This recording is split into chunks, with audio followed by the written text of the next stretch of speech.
Hi everyone, welcome back to my channel, Journey to Health with Seals. Now today we're going to be talking about a very interesting topic. It's how to lose weight without exercise at home. Now I'm big on exercising. If you've watched some of my other videos, I talk passionately about the purpose and the reason and the benefits of exercise. But I also recognize that there will be time, for whatever reasons, we're not able to exercise, but we need to lose weight. Now I have some very important tips that I have used on my journey in instances where I'm not able to exercise. These 10 important tips I'm going to be sharing with you today, and I can guarantee you that if you incorporate these into your exercise or weight loss journey, you're going to achieve those same results. Now guys, recently I have lost 2 dress sizes. Now I did a video about losing how I lost 1 dress size. Now guys, I'm down to 2 dress sizes. So these tips I'm about to share with you are tips that I have personally used, and I guarantee you that if you use them, you will see the same results. Now I encourage you to watch the entire video. I have some important tidbits that I'm going to be dropping along the way. You're going to pick them up only if you watch the entire video. So if this is something that you're interested in, keep watching. Now guys, the first tip I want to share with you is to use a smaller plate for unhealthy foods. You know, typical food plate is larger today than it was many decades ago. And as a result of that, it has contributed to a significant weight gain for many of us. Now I have proven that using a smaller plate has done amazing for my health journey. It has caused me to eat less on numerous occasions. Now when you use a smaller plate, I'm actually tricking my brain into thinking I'm eating more. Therefore, it's smart to consume unhealthy foods from smaller plates, causing you to eat less. So my first tidbit for you today is to serve unhealthy foods on smaller plates and serve healthy foods on much larger plates. Now the second tip for you today is to chew your foods mindfully and thoroughly, giving your brain sufficient time to catch up with your stomach.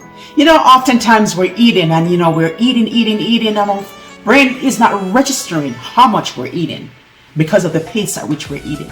Eating mindfully and thoroughly simply means that you're going to use your senses in the process of eating.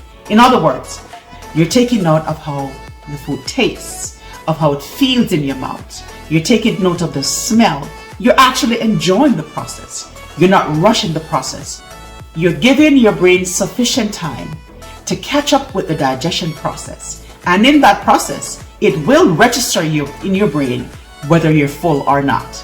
So my second recommendation, is to eat your food mindfully and thoroughly. My third tip for you today is to eat plenty of protein. Eating protein has had a powerful effect on my appetite. When consumed, it increased my feelings of fullness, reduced hunger, and helped me consume a lot less calories. Now this could be because protein affects many hormones in our bodies, which plays a role in my feelings of hunger and fullness. So I read about a study recently that found that increasing protein intake from 15 to 30% of daily calories helped participants eat 441 fewer calories per day, and they lose approximately 11 pounds over a 12 weeks period, on average, without intentionally restricting their foods. So what that means is that these participants, just by increasing protein in their diet, were able to lose a whopping 11 pounds over a 12 weeks period. Isn't that amazing? So my tidbit for you today, at every meal, ensure you have adequate protein. Since adding protein to your diet has been linked to weight loss, even without exercise or conscious calorie restriction, you should include protein at every meal. In another study, Overweight or obese women who ate eggs for breakfast ate fewer calories at lunch compared to those who ate a grain-based breakfast. What's more, they ended up eating fewer calories for the rest of the day and during the next 36 hours. Now that's amazing if you're on a weight loss journey. So my next tip for you today is to store unhealthy foods in areas where they can't be seen. You know, recently I had some amazing, delicious buns from Jamaica. My mom went for a visit and she brought some amazing buns. And you know what I did with those buns? I put them away in areas where they're not seen. Now, there's a saying that says, out of sight, out of mind. And that saying has been true for me. So if you have unhealthy foods, put them out of sight. That will ensure that you get rid of those hunger cravings for those unhealthy foods. The alternative is true.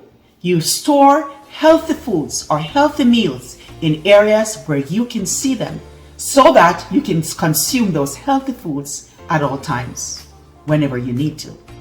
So my tidbit for you today is to store healthy foods in areas where you can see them and to store unhealthy meals or foods in areas where they cannot be seen. It could be your closet, your refrigerator, your cupboards, wherever they can't be seen. Put those unhealthy foods away and ensure that you will be able to save yourself those extra calories. My next tip for you today is to eat fiber-rich foods. And you know how important fiber is in our diet, especially as it relates to keeping us full for longer. Now, I have found that when I eat fiber-rich foods, it really does keep me fuller much longer. Now, studies have shown that there's one specific type of fiber that really does help in weight loss. It's called vicous fiber, and it includes foods such as asparagus, Brussels sprouts, sweet potatoes, turnips, apricots, mangoes, oranges, legumes, barley, oat bran. All these vicous fiber helps to keep you full much longer. Now, this type of vicous fiber is particularly helpful for weight loss because it increases their fullness for much longer. So my tidbit for you today is at every meal, ensure you have some kind of vicous fiber to keep you full for longer. My sixth tip for you today is to drink water regularly.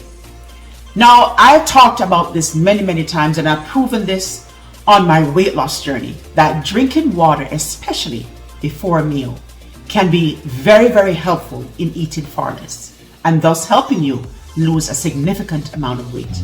Now, the strategy that I've used over the years is to consume 1 to 2 glasses or cups of water before a meal.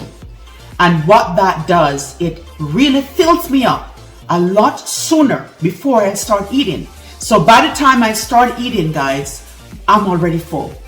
And what that does, it allows me to eat significantly far less food than I would normally consume. So my next tip for you today is consume water, especially before a meal, to keep you full sooner. And that will help you to consume far less calories and speed up your weight loss journey.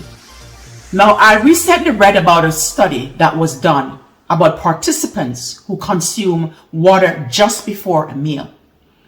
And those participants lost a whopping 44% more weight over a 12-week period than those who did not consume water. So my tip for you today, if you're not able to exercise and you want to lose weight and be successful on your weight loss journey, is to consume water just before a meal. And that will guarantee you weight loss. So my 7th tip for you today is to serve yourself smaller portion. You know, I talked about this on some of my other videos, guys. My family loves to go to all-you-can-eat restaurants. And you know, when you go to an all-you-can-eat restaurant, The sky is the limit. You can eat as much as you want. But when you are on a weight loss journey, that doesn't apply to you because you have to have some kind of self-control. My strategy for eating less is to serve myself smaller portions. Now, larger portions encourage people to eat more, which have been linked to an increase in weight gain and obesity. Serving yourself just a little less might help you eat significantly fewer calories. And probably you won't even notice the difference. So my tidbit for you today is whenever you go to a special occasion or you go to a restaurant or all you can eat restaurant or you have perhaps it might be a family reunion, is to consume fewer calories. And you can do that using the tip I gave you before. Drink your water and you'll be on your way to losing that weight even without exercise. So my next tip for you today is avoid distracted eating. Now, what do I mean by distracted eating? You know, oftentimes we're watching TV or we're talking on the phone or, you know, perhaps we're busy doing something else, but we're eating. We're not paying attention to how much we're eating. We're not paying attention to what we're eating. And guess what? We end up consuming a lot more calories than we want to. Studies have shown that people who are distracted at a meal eat 25% more calories at later meals than those who are present at their meals. Now, if you're somebody who's absent-minded from your meals when you're eating, whether you'll be talking on the phone or you're, doing something on your electronic device, my recommendation to you today is to be present in your eating. Pay attention to what you're eating. Pay attention to when you're eating. Pay attention to the smell and the taste of your food. This might just save you those extra calories that you would consume while you're distracted. So my ninth tip for you today is the importance of sleeping and stressing less. Now, I'm guilty of that. Don't we all are guilty of that? Now, when we're not sleeping and we're stressed, we're not going to lose the weight. So we need to ensure that we're getting adequate rest and we're also avoiding stress. Now, studies have shown that a lack of sleep may disrupt the appetite regulating hormones, leptin and ghrelin. There's another hormone, cortisol, also becomes elevated when we're stressed. Having these hormones fluctuate can increase our hunger and cravings for unhealthy foods, leading to higher calorie intake. What's more, chronic sleep deprivation and stress may increase our risk of several diseases, including type 2 diabetes. So my tidbit for you today is to get adequate rest and avoid stress, especially when you're on the weight loss journey. Now, the next tip I'm about to share with you is avoiding sugary drink. You know, guys, sugary drink such as sodas, drinks, Kool-Aid, sport drinks, whatever it is, can add a significant amount of extra calories, unnecessary calories, to your day without you even knowing it. Now, the fact is, there's no nutritional value in many of these juices that we consume on a daily basis. And also, these high-calorie drinks oftentimes can lead to significant weight gain. So my tidbit for you today is, since your brain doesn't recognize or register liquid foods the same way it does with solid food, reduce or eliminate sugary drink from your diet, especially when you're on a weight loss journey and you're not exercising. Now, guys, I hope you learned something today about how you can lose weight without exercise. Now, these tips I'm sharing with you are actual tips that I have personally used myself. If you've enjoyed watching the video today or you've learned something, I encourage you to like the video so that others will be inspired by it. And also, if you have not yet subscribed and become a part of the family, I encourage you to hit that subscribe button right now. and also hit that notification bell. So whenever I upload a new video, you'll be the first to be notified. It was a pleasure having you today, and I encourage you to watch my other videos on how you can lose belly fat. If you're on a weight loss journey and you want to be inspired, you can also watch my inspirational journey on how I dealt with discouragement. But guys, stay connected, stay true, stay firm to the very end, and you will achieve that weight loss goal that you've always wanted. As always, cheers to your great health and great looking skin from Journey to Health with Seals. I'll see you in my next video.